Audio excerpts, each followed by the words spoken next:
Hello, कैसे हैं आप सब। आप सभी का स्वागत है स्टडी क्लासेस पर। आज हम हिंदी के कुछ महत्वपूर्ण प्रश्न की चर्चा करने वाले हैं।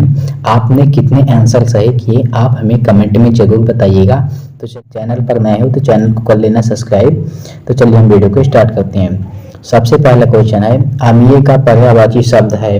तो अमीय का पर्यायवाची शब्द क्या है? सुधा है। और सुधा के कई पर्यायवाची होते हैं, पीयूष, योग और अमी। ये सब किसके पर्यायवाची होते हैं? अमी के। अमी के पर्यायवाची शब्द होते हैं, ये आपको याद रखना है। चलिए बढ़ते हैं अगले क्वेश्चन की ओर। पृथ्वी का पर्यायवाची शब्द है। तो पृथ्वी का पर्यायवाची शब्द क्या है? रतन गर्भ। क्या है? रतन गर्भा जो है पृथ्वी का पर्यायवाची शब्द है। इसके कई पर्यायवाची होते हैं पृथ्वी के। पहला होता है भू, धर्मी, वसुंधरा, अचला। अचला ये जो है पृथ्वी के पर्यायवाची शब्द होते हैं, ये आपको याद रखना है। ऑप्शन ए इसका यहाँ करेक्ट आंसर हो जाएगा। अगला क्वेश्चन है, शत्रु का पर्यायवाची शब्द है। तो शत्रु का पर्यायवाची शब्द क्या होता है? आरी होता है। ऑप्शन बी इसका यहाँ करेक्ट आंसर हो जाएगा। शत्रु का पर्यायवाची शब्द आरी होता है। और आरी के कई पर्यायवाची होते हैं, वैरी, रिबू, आरी और विपक्षी। ये शब्द किसके पर्यायवाची शब्द होते हैं? शत्रु के। ये आपको याद रखना है। खर का पर्यायवाची शब्द है। तो खर का पर्यायवाची शब्द क्या है? तो खर का पर्यायवाची शब्द है गधा। ऑप्शन सी इसका यहाँ करेक्ट आंसर हो जाएगा। अब खर के कई सारे पर्यायवाची होते हैं, जैसे धूसर, शीतल, लवाहा जो होता है, ये खर का पर्यायवाची शब्द होता है, ये आपको याद रखना है। अगला क्वेश्चन है, अनंत का पर्यायवाची शब्द है। तो अनंत का पर्यायवाची शब्द क्या है? निसीम है। ऑप्शन ए इसका करेक्ट आंसर हो जाएगा, निसीम। अब निसीम के कई सारे पर्यायवाची होते हैं। निसीम का अर्थ होता है आसमान। क्या होता है? आसमान। और अनंत का भी अर्थ क्या होता है? आसमान। अब आसमान की कई सारी पर्यायवाची होते हैं, नभ, आकाश, ये सब अनंत के ही पर्यायवाची हैं। अगला क्वेश्चन है, निरार्थक का सही संधि विच्छेद क्या है? तो निरार्थक का जो सही संधि विच्छेद है वो क्या है?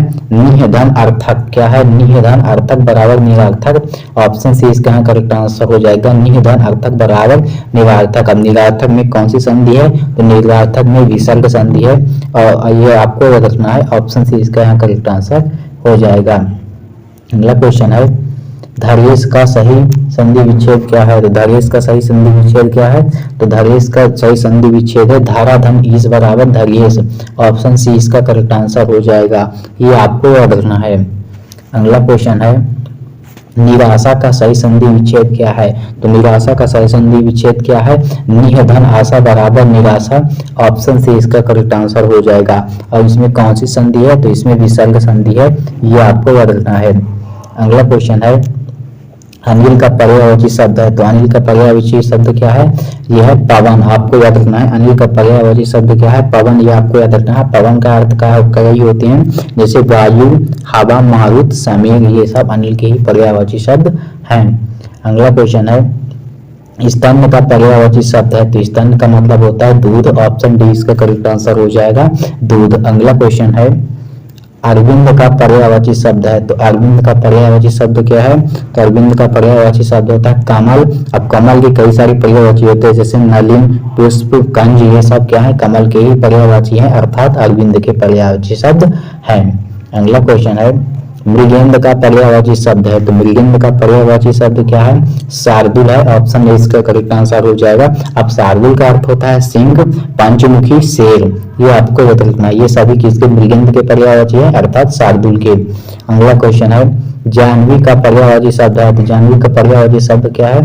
जाह्नवी का पर्यायवाची शब्द है सुरसरी। क्या है? सुरसरी। ये आपको याद रखना है। ऑप्शन सी इसका करेक्ट आंसर हो जाएगा, सुरसरी। सुरसरी अर्थात गंगा, देव नदी, ये आपको याद रखना है।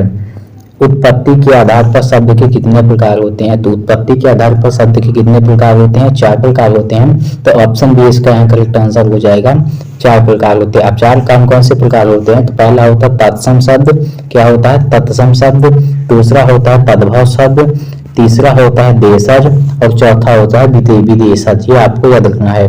अगला क्वेश्चन है, संस्कृत के ऐसे शब्द जिन्हें हम ज्यों कहते हैं प्रयोग में लाते हैं, क्या कहलाते हैं? तो ये कहलाते हैं आपका तत्सम शब्द। ये आपको याद रखना है। अब तत्सम शब्द के कई उदाहरण होते हैं, जैसे अग्नि, क्षेत्र, वायु और रात्रि, ये सब तत्सम शब्द के ही उदाहरण है, ये आपको याद रखना है। अगला क्वेश्चन है, निम्न में से रूढ़ शब्द कौन सा है? तो रूढ़ शब्द कौन सा है? पस जो है एक रूढ़ शब्द है, ऑप्शन डी इसका करेक्ट आंसर हो जाएगा।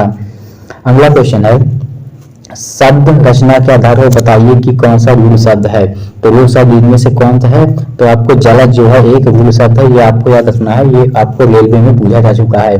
अगला क्वेश्चन है, आलोक का विलोम शब्द क्या है। तो आलोक का विलोम शब्द क्या है, तो आलोक का विलोम शब्द है अंधकार, ऑप्शन नंबर सी इसका करेक्ट आंसर हो जाएगा। आलोक का विलोम शब्द अंधकार। आलोक का अर्थ होता है प्रकाश या उजियारा, और अंधकार का मतलब होता है रात्रि।